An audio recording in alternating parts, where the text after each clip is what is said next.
कुछ लोग कहते हैं विधि लिखित जो लिखा है वही होता है।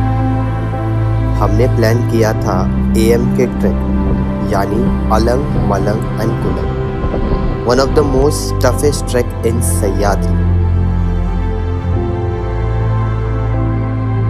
बट हम पहुंचे एक ऐसी जगह जहां पर विश्व की अंतिम प्रतिमा मौजूद है।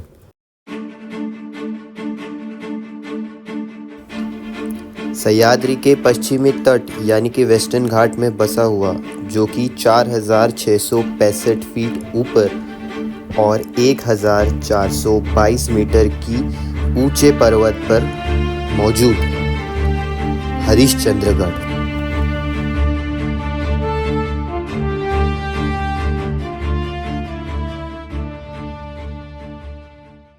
Task number 1, Andheri to Kasara. इस बार की जो जर्नी है वो लोकल ट्रेन से शुरू होने वाली थी और टास्क ये था, हमें पकड़नी थी 10:45 की CST टू कसारा और हमारे पास बचे थे सिर्फ 80 मिनट।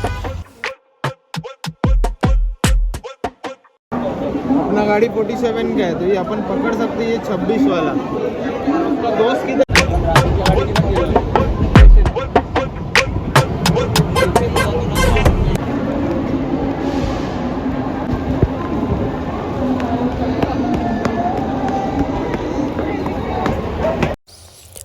टास्क नंबर 1 तो फिर भी ठीक था और जैसे जैसे स्टेशन नज़दीक आ रहा था वैसे हमारी एक्साइटमेंट भी बढ़ रही थी। और दूसरी चीज़ जो हम कंट्रोल कर ही नहीं पा रहे थे वो थी नींद।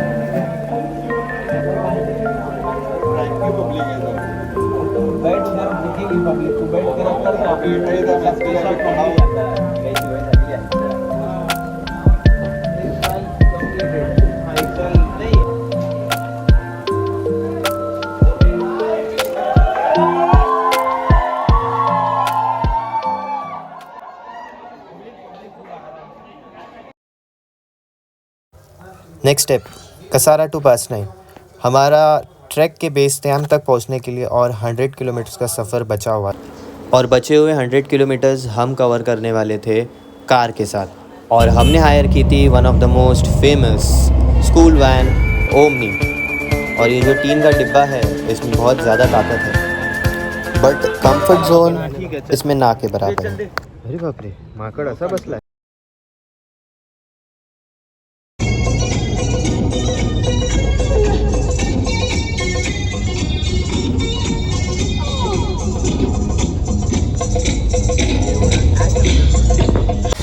सालों पुरानी ओमनी और 90s के गाने, ये कॉम्बिनेशन हो तो घंटों का सफ़र मिनटों में तय हो जाता है।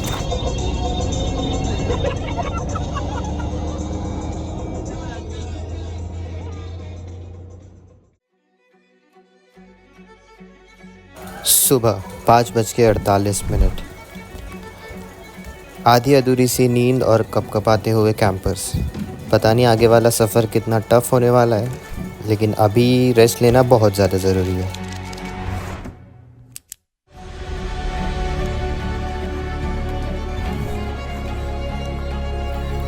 तो धूप की उगती किरण के साथ हम भी रेडी हो रहे थे हमारे आगे के सफ़र के लिए।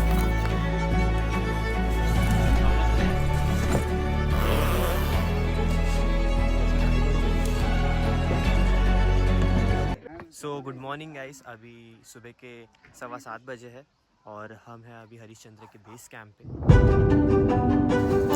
Path 9, one of the second easiest way to the track.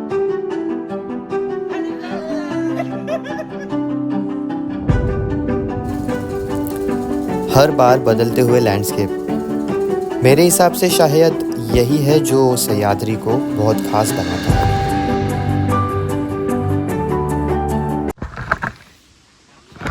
तो सारे पैचेस ऐसे ही चढ़ने और थकान भी थोड़ी होती है, लेकिन ठंडी है तो इसके लिए ये बेस्ट चीज़ है।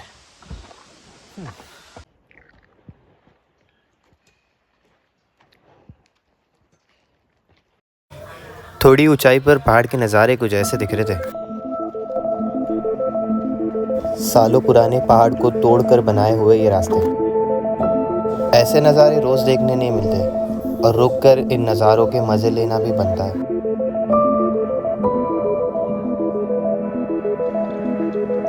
तो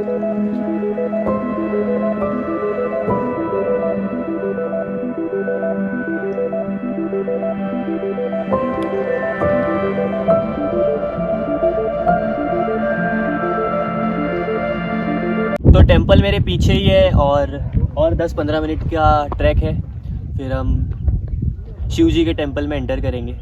लेट्स गो।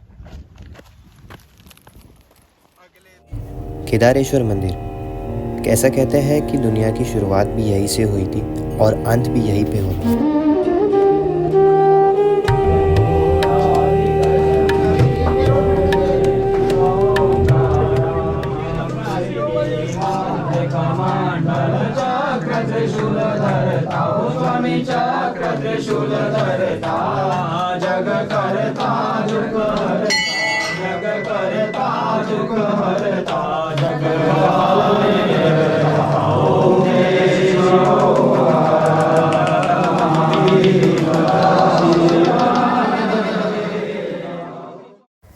इस व्लॉग की शुरुआत में मैंने कहा था कि हम पहुंचे थे विश्व की अंतिम प्रतिमा।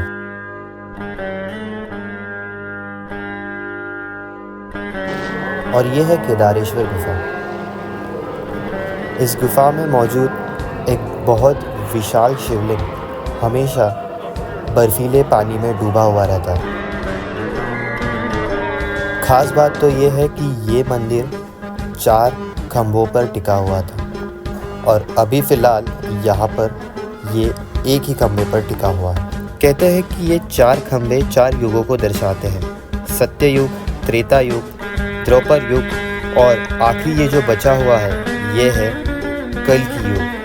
सदियों से इस चौथे खंभे को अभी तक कोई हिला नहीं पाया है। क्या ये संकेत है या किसी अदृश्य शक्ति का पास, पता नहीं, लेकिन जब ये चौथा खंभा गिरेगा प्रलय का दौर शुरू होगा।